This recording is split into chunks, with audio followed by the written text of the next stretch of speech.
हाम्रो गुरु यहाँहरूलाई हार्दिक स्वागत तथा न्यानो अभिवादन गर्दछ। आज हामी ब्याचलर तहको अनिवार्य नेपाली विषयमा रहेको विजय मल्लद्वारा रचित सत्ताको खोजमा शीर्षकको एकांकी लिएर यहाँहरू सामु उपस्थित भइसकेका छौं। आजको भिडियोमा हामी एकांकीकारको परिचय अनि सत्ताको खोजमा एकांकीको विश्लेषण गर्नेछौं।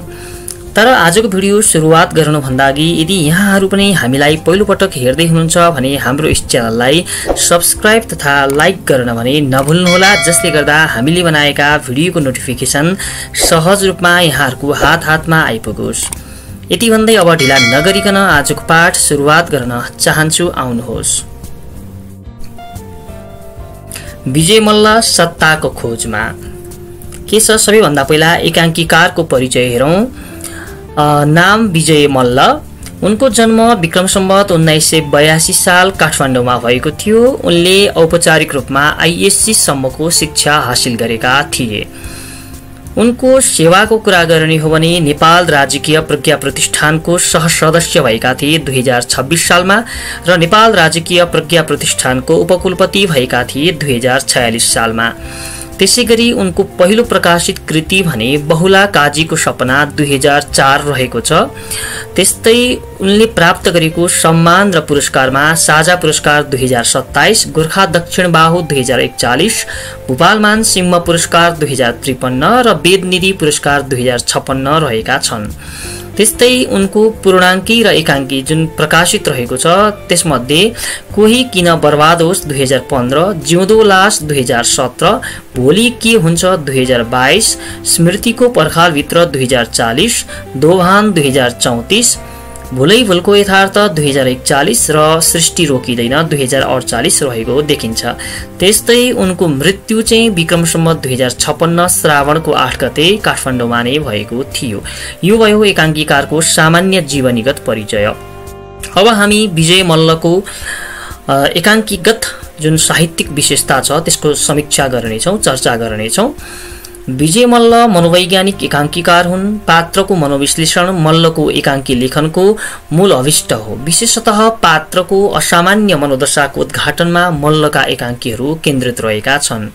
त्यस्तै यिनले सामाजिक, राजनीतिक आदि समस्याबाट ग्रसित पात्रको असामान्य मनोदशामा छटपटिएका पात्रको मनोविश्लेषण गरेका छन्। यिनका एकांकीमा उभ्याइएका पात्रहरू उन्मादी हुन्छन्, भयंकर दुश्चिन्ताबाट प्रभावित हुन्छन्, भयाक्रान्त हुन्छन्। त्यस्तै मल्लले आफ्ना एकांकीमा सामाजिक एवं राजनीतिक विसंगतिको आलोचना गरेका छन् र स्वस्थ समाजको चाहना राखेका छन्।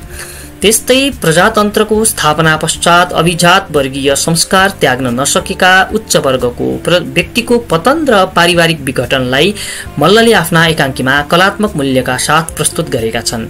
पुरानो र नयाँ पुस्ता, तिनका सोच, मूल्य, मान्यता र संस्कार बीचको द्वन्द्व मल्लका एकांकीका मुख्य विषय हुन्।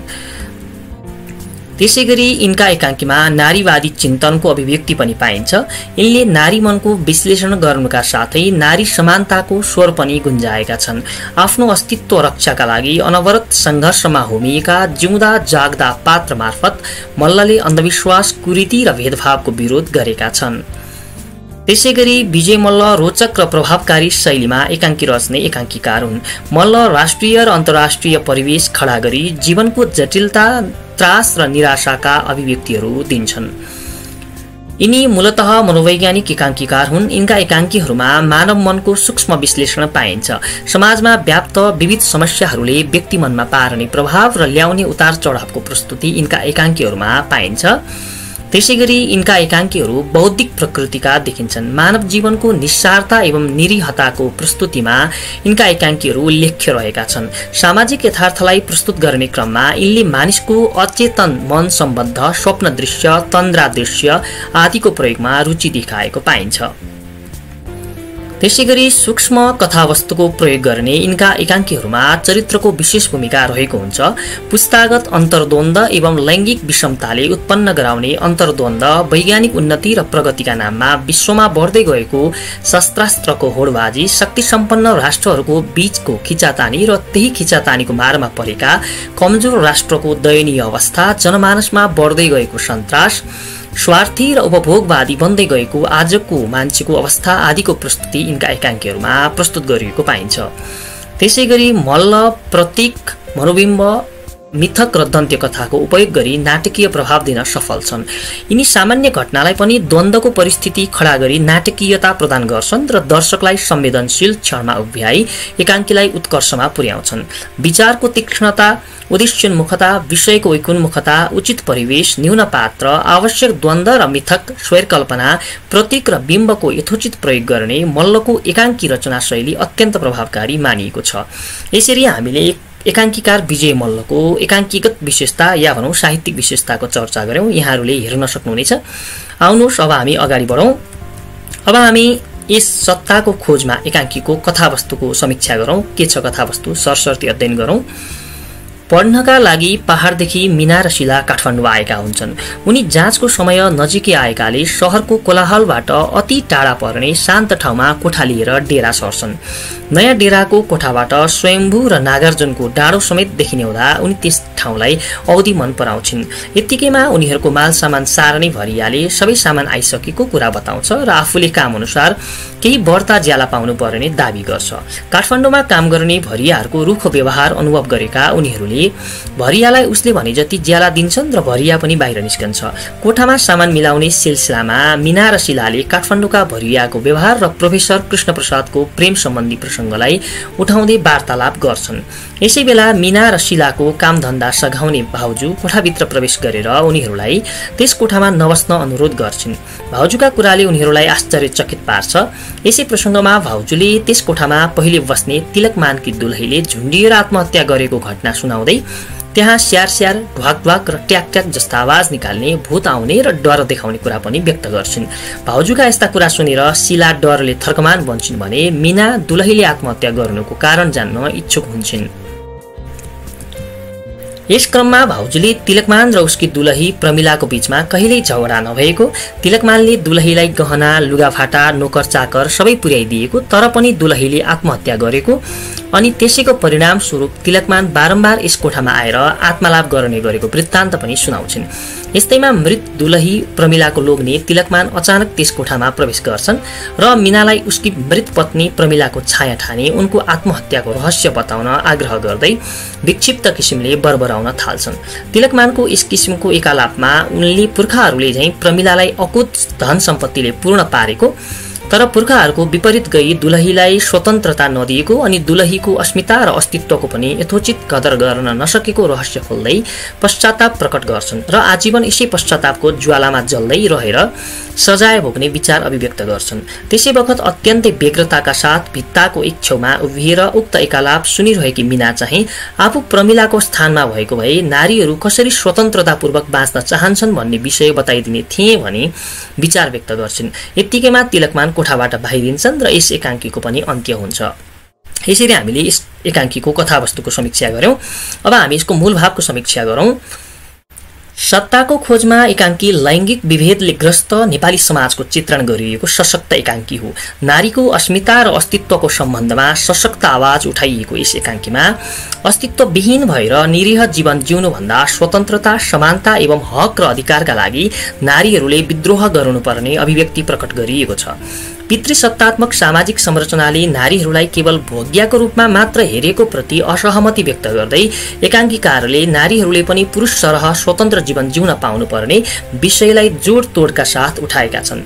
नारीहरू पुरुषका भोग्य वा खेलौना होइनन्। भौतिक सम्पत्ति र पुरुषको विभेदको अन्त्य गरी समतामूलक समाजको निर्माणमा सक्रिय भएर जुट्न एकाङ्की मार्फत आग्रह गरेका छन्। जीवनमा कहिल्यै स्वत्वबोध गर्न नपाई पुरुषकै भोग्यको रूपमा मुर्दा तुल्य भएर बस्नु परेको पीडाले छटपटी आत्महत्या गर्न पुगेकी प्रमिलाको मार्मिक कथा र श्रीमतीको अप्रत्याशित मृत्युको पीडाले विक्षिप्त भई मानसिक सन्तुलन गुमाउन पुगेको तिलकमानको बर्बराहटलाई प्रस्तुत गर्दै एकाङ्कीकारले नारीको पनि समान अस्तित्व स्वीकार हुनुपर्नेतर्फ पुरुषलाई समेत सचेत गराएका छन्। वास्तवमा नारी र पुरुष एकै रथका दुई पाङ्ग्रा हुन्। रथको सञ्चालनमा दुवै पाङ्ग्राको भूमिका समान भए जस्तै सुखी जीवन जिउन तथा सभ्य र समुन्नत समाजको निर्माण गर्न नारी र पुरुषको सहअस्तित्व अनिवार्य शर्त रहेको तर्फ पनि एकाङ्कीकारले सचेत गराएका छन्। प्रमिला जस्ता नारीहरूले नारी स्वतन्त्रता र आत्मसम्मानका निम्ति मृत्युवरण गर्न पुगेको घटना प्रस्तुत गर्दै एकाङ्कीकारले आमूल परिवर्तनका निम्ति मृत्यु पनि सहायक हुन सक्ने आशय प्रकट गरेका छन्। व्यक्ति मरेर गए पनि उसका विचारहरू नमर्ने, बरु ती विचारहरूले सफलताको सिँढी चढ्ने विचार एकाङ्की मार्फत प्रकट भएको छ। प्रमिलाकै दोस्रो पुस्ताकी सशक्त प्रतिनिधिका रूपमा बीए पढ्दै गरेकी मीनालाई उभ्याउँदै नारीहरू पनि स्वतन्त्रता, समानता, अस्तित्व र अधिकारको खोजीमा अघि बढ्न थालेको संकेत एकाङ्कीकारले गरेका छन्। साथसाथै शिक्षा नै त्यस्तो हतियार हो जसले चेतनाको माध्यमद्वारा समाजमा व्याप्त लैङ्गिक विभेदको उन्मूलन गरी समतामूलक समाजको निर्माण गर्न सक्छ भन्ने आशय पनि एकाङ्कीकारले यस एकाङ्की मार्फत प्रकट गरेका छन्। यसरी हामीले यसको मूलभावको हेर्यौं। अब हामीले शीर्षक किन यो राखियो, शीर्षक सार्थकताको कुरा गरौं। प्रस्तुत एकाङ्कीको शीर्षक सत्ताको खोजमा निकै गहन अभिप्राय व्यक्त गर्ने दृष्टिले राखिएको छ। यहाँ सत्ता भन्नाले अस्तित्व वा गरिमा दर्शाउने अधिकारयुक्त स्थान भन्ने जनाउँछ भने खोजीमा भन्नाले समाजमा उक्त स्थान प्राप्त गर्ने अठोटपूर्ण प्रयासको पक्षमा भन्ने आशय प्रकट गर्दछ। अझ यस शीर्षकको अर्थ राम्ररी खुल्न प्रस्तुत एकाङ्कीको गहन पक्षमा वा अध्ययन आवश्यक हुन्छ। एकाङ्कीको मञ्चमा प्रेक्षण वा अध्ययनपछि मात्रै यो नारी अस्तित्वको खोजमा आधारित सशक्त एकाङ्की हो भन्ने छरलङ्ग हुन्छ। यसबाट स्पष्ट हुन्छ यो शीर्षक प्रस्तुत एकाङ्कीको गहन अनुशीलनका लागि तीव्र अभिप्रेरणा जगाउन अत्यन्तै सक्षम छ। त्यसपछि मात्रै हाम्रो समाजमा कहिल्यै स्व अस्तित्वको अनुभूति गर्न नपाई सदैव पुरुष प्रधान समाजको खिलौना बनेर जिउँदो लास भई बाँच्नु परेको असह्य वेदनाले छटपटाई नारी जगतकी प्रतिनिधि प्रमिला आत्महत्या गर्न विवश भएको तथा प्रमिलाकै अर्को पुस्ताकी प्रतिनिधि बीए तहको छात्रा मीना सशक्त प्रतिकारका लागि अभिप्रेरित गरेको घटना प्रस्तुत गरेर यस एकाङ्कीले हाम्रो समाजमा नारीको सह अस्तित्व र समान अधिकारको ज्वलन्त समस्या प्रस्तुत गरेको छ। यसरी हेर्दा प्रस्तुत एकाङ्कीको शीर्षक सत्ताको खोजमा औचित्यपूर्ण नै मान्न सकिन्छ। अब हामी यसको उद्देश्य हेरौं के छ। यो लैङ्गिक विभेदका कारण कुण्ठा क्रान्ति र अवसादग्रस्त नेपाली नारी समाजको चित्रण गर्ने उद्देश्यमा अग्रसर भएको समस्यामूलक एकाङ्की हो। यसमा नारी अस्तित्व र अस्मिताका लागि एउटा नारीले मौन विद्रोह गरेको त्रासदी उदाहरण प्रस्तुत गर्दै यसले अस्तित्वविहीन भएर निरीह जीवन जिउनुको सट्टा समानता, स्वतन्त्रता र मौलिक हक तथा अधिकार प्राप्तिका लागि विद्रोह गर्न नारी जगतलाई आग्रह गरेको छ। एकाङ्कीका अनुसार पितृसत्तात्मक संरचना भएको हाम्रो समाजले नारीलाई सदैव भोग्याको रूपमा हेरेको हुँदा र त्यस किसिमको रूढिग्रस्त परम्परागत अवधारणामा आमूल परिवर्तन गर्न जरुरी छ भनेर देखाउनु नै यस एकाङ्कीको मूल उद्देश्य हो। त्यसैगरी यसको भाषा शैलीको कुरा गरौं के छ। यस एकाङ्कीमा सामान्यतः चलन चल्तीमा आउने व्यावहारिक शब्दहरूको नै प्रयोग गरिएको छ। एकाङ्कीले आधुनिक समाजमा जरो गाडेर बसेको परम्परावादी पुरुष प्रधान समाजको हैकमवादी सोचको विरुद्ध गम्भीर प्रहार गर्दै लैङ्गिक समतामय उदात्त सोचको विकासका लागि ज्यादै गहन विचार प्रस्तुत गरेको छ।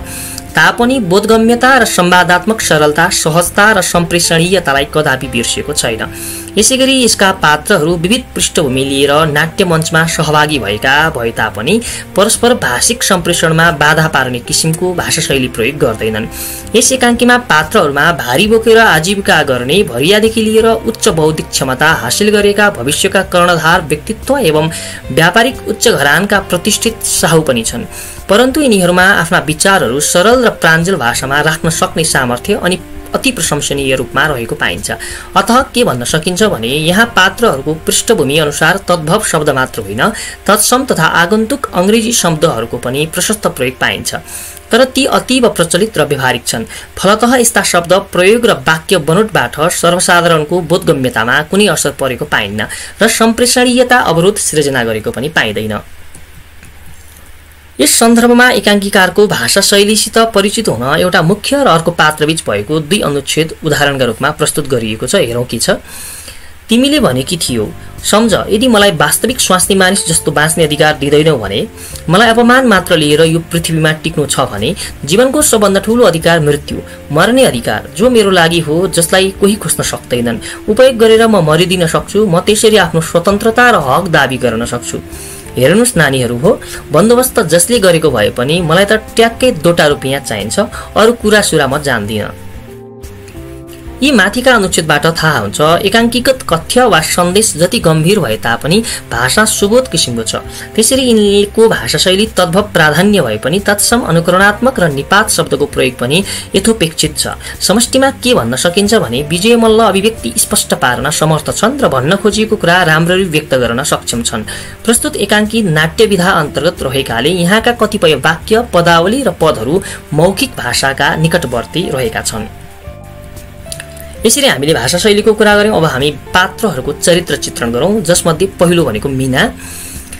प्रस्तुत सत्ताको खोजमा नामक एकाङ्कीमा मीनाको प्रमुख भूमिका रहेको पाइन्छ।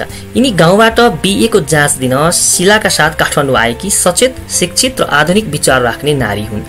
प्रबुद्ध, गम्भीर, परिपक्व नारीको रूपमा यिनको उपस्थिति यस एकाङ्कीमा भएको छ। यिनी स्वयम्भू र नागार्जुन डाँडाको मनमोहक दृश्य देख्दा ज्यादै दङ्ग पर्छिन्। यसबाट यिनमा प्राकृतिक सौन्दर्यप्रति प्रभावित र आकर्षित हुने स्वभाव भेटिन्छ। शहरी जीवनका विकृति एवं कोलाहलपूर्ण वातावरणबाट टाढा रहन खोज्ने यिनमा पढाइप्रतिको सचेतता पर्याप्त मात्रामा देखिन्छ। हाम्रो समाजमा नारीहरूको अवस्था अत्यन्त निरीह र कमजोर रहेको प्रति उनमा गम्भीर चिन्ता छ र नारी स्वतन्त्रता र समानताका लागि शिक्षा नै अनिवार्य र अपरिहार्य शर्त हो भन्नेमा पनि उनको दृढ विश्वास छ। नारी शिक्षित र चेतनशील भए नारीको सत्ताको निम्ति आवाज मुखरित पार्न र परम्परागत रूढिग्रस्त पुरुषवादी हैकम अन्त्य गर्न सकिन्छ भन्ने चेतना पनि यिनमा उत्तिकै रहेको पाइन्छ।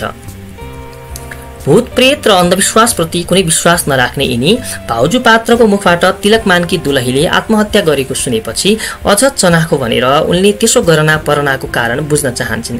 एकाङ्की अनुसार प्रमिलाको लोग्ने तिलकमान त्यही कोठामा आएर बरबराउन थाल्दा पनि यिनी निडर बनेर उक्त आत्मलाप सुनि नै रहन्छन्। नारी स्वतन्त्रता र अस्तित्व चेतना यिनमा प्रबल रहेकाले तिलकमानको आत्मलापबाट व्यक्त प्रमिलाका भावना र व्यवहारप्रति यिनको दृढ समर्थन देखिन्छ। सायद म प्रमिला भएकी भए जवाफ दिन्थे, स्वास्नी मानिस कसरी स्वतन्त्र भएर बाँच्न चाहन्छन् भन्ने निजको उक्तिले परम्परावादी पुरुष प्रधान समाजप्रति यिनको ठूलो विरोध र नारीको अस्तित्व, गरिमा र स्वतन्त्रताप्रति यिनको दृढ समर्थन रहेको सुस्पष्ट हुन्छ।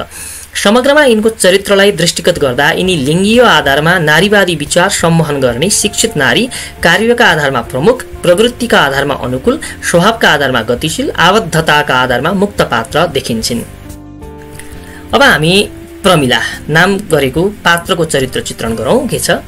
प्रस्तुत सत्ताको खोजमा नामक एकाङ्कीमा प्रमिला प्रत्यक्षतः मञ्चमा उपस्थित नभए तापनि एकाङ्कीको वास्तविक स्वरलाई मुखरित पार्ने महत्त्वपूर्ण चरित्र हुन्। यिनकै माध्यमबाट हाम्रो समाजमा विद्यमान पुरुषवादी हैकम प्रवृत्ति यस एकाङ्कीमा प्रकट भएको छ। यिनी पुरुष प्रधान समाजको शिकार बन्न विवश भएकी छिन्। नारी केवल वेशभूषा र आभूषण झैं उपयोग गर्ने साधन होइनन्। उनीहरूको पनि छुट्टै स्व अस्तित्व, गरिमा र मूल्य हुन्छ भन्ने यथार्थ नबुझ्ने सामन्ती समाज व्यवस्थाका विरुद्धमा सचेततापूर्वक मृत्युलाई वरण गर्ने स्वतन्त्रताकी प्रतीक नारीका रूपमा उनी यस एकाङ्कीमा प्रस्तुत भएकी छिन्। झट्ट हेर्दा उनलाई नपुग्दो केही थिएन। उनका श्रीमानले उनलाई श्री सम्पत्ति र नोकर चाकरका राम्रो प्रबन्ध गरिदिएका थिए। उनलाई राम्रा राम्रा लुगा र गरगहनाले सदैव ढकमक्क पारिदिएका थिए।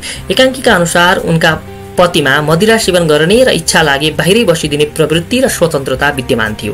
उनी आफ्नो इच्छा अनुसार जीवन जिउन सक्थे, तर त्यस्तो छुट प्रमिलालाई भने पटक्कै थिएन।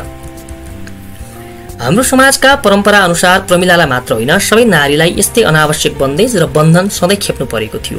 पितृसत्तात्मक समाजको यही हैकमवादी सामन्ती संस्कारका रूपमा तिलकमानमा पनि रहेकाले प्रमिलाले तिलकमानलाई भन्दा बढी समाज र कानुन व्यवस्थालाई दोष दिएकी छिन् र त्यस्तो हैकम सहन नगर्ने हेतुले विद्रोह स्वरूप आत्महत्या रोजेकी छन्।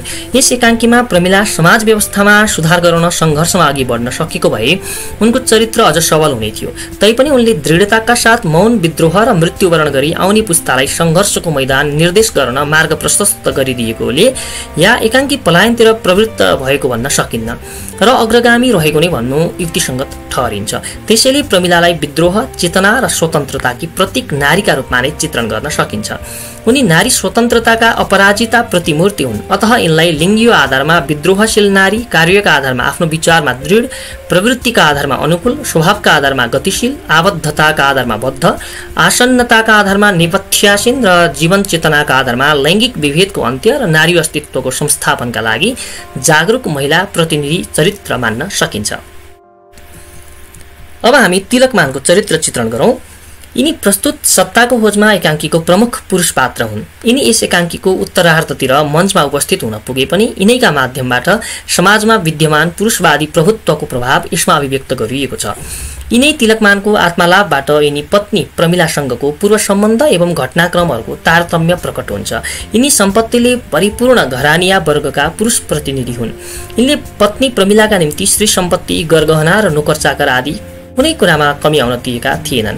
यति हुँदाहुँदै पनि यिनले नारीहरूलाई उनीहरूको अस्तित्वको सन्दर्भमा यथोचित कदर गर्न र चासो राख्न नसकेको कुरा एकाङ्कीमा उनीसँग प्रमिलाले गरेको अभिव्यक्तिबाट ज्ञात हुन्छ। रूढिग्रस्त समाज र कानुन व्यवस्थाले नारीलाई जसरी श्रृङ्गारका रूपमा सघाउने सुन्दर वस्तु, भोग्य एवं खेलौना मान्दै आएको परम्परा थियो, त्यसको अनुसरण मात्र तिलकमानबाट गरियो। तेस्रो हुनाले धन सम्पत्ति, गरगहना र नोकर चाकरको सुख सुविधा पर्याप्त मात्रामा पुर्याउँदै पनि उनकी स्वर्गीय पत्नी प्रमिला उनीसँग सन्तुष्ट हुन सकिनन्, किनभने प्रमिला सचेत नारी थिइन् र पुरुष मानसिकतालाई गहिरोसँग बुझेकी थिइन्। नारीलाई गहना र लुगा चाहिँ उपभोगको साधन मात्र मान्ने पुरुष पाखण्डका बारेमा उनलाई राम्ररी जानकारी थियो। त्यसैले नारी अस्तित्व र अस्मिताको सामुन्य तिलकमानमा समाजको रूढ परम्परा पछ्याउने र नारीलाई पुतली सम्झने पुरातन सोचाइको स्थिर पात्रका रूपमा चित्रित बन्न पुगेका छन्। परिणामतः तिलकमानलाई खेद र विषादको बादलले ढाकेको छ, पश्चातापको डढेलोले घेरेको छ अनि विक्षिप्तताको बतासले जतासुकै ढुलमुन्याउन थालेको छ। अतः के भन्न सकिन्छ भने यिनी लिङ्गीय आधारमा पुरुष, कार्यका आधारमा सहायक, प्रवृत्तिका आधारमा प्रतिकूल, स्वभावका आधारमा गतिहीन, आबद्धताका आधारमा बद्ध, आसन्नताका आधारमा मञ्चीय र जीवन चेतनाका आधारमा पुरुष प्रधान समाजका प्रतिनिधि ठहरिन्छन्। यसरी हामीले यस एकाङ्कीको प्रमुख पात्रहरूको चरित्र चित्रण गर्यौं। अब हामी यस एकाङ्कीको निष्कर्षतिर लाग्छौं। यो लैङ्गिक विभेदका कारण कुण्ठा क्रान्ति र अवसादग्रस्त नेपाली नारी समाजको चित्रण गर्ने उद्देश्यमा अग्रसर भएको समस्यामूलक एकाङ्की हो। यसमा नारी अस्तित्व र अस्मिताका लागि एउटा नारीले मौन विद्रोह गरेको त्रासदी उदाहरण प्रस्तुत गर्दै यसले अस्तित्वविहीन भएर निरीह जीवन जिउनुको सट्टा समानता, स्वतन्त्रता र मौलिक हक तथा अधिकार प्राप्तिको लागि विद्रोह गर्न नारी जगतलाई आग्रह गरेको छ। एकाङ्कीका अनुसार पितृसत्तात्मक संरचना भएको हाम्रो समाजले नारीलाई सदैव भोग्यका रूपमा हेरेको हुँदा र त्यस किसिमको रूढिग्रस्त परम्परागत अवधारणामा आमूल परिवर्तन गर्न जरुरी छ भनेर देखाउनु नै यस एकाङ्कीको मूल उद्देश्य र निष्कर्ष समेत रहेको छ। यसरी हामीले यस सत्ताको खोजमा एकाङ्कीकार परिचय र एकाङ्की तत्त्वका आधारमा एकाङ्कीको विश्लेषण गर्यौं। आजको भिडियो पक्कै पनि यहाँहरूलाई राम्रो लाग्यो होला भन्ने आशा मैले गरेको छु। यतिन्जेल हामीलाई हेरेर साथ दिनुहुने तमाम श्रोतावृन्दहरूलाई हृदयत धन्यवाद व्यक्त गर्दै हाम्रा आगामी भिडियोको लागि यस च्यानललाई सब्स्क्राइब तथा कमेन्ट गरिदिनु हुन विनम्र अनुरोध गर्दछु। साथसाथै आजको लागि यति नै भन्न चाहन्छु। यहाँहरू सबैको दिन शुभ रहोस्, यहाँहरू सबैको रात शुभ रहोस्।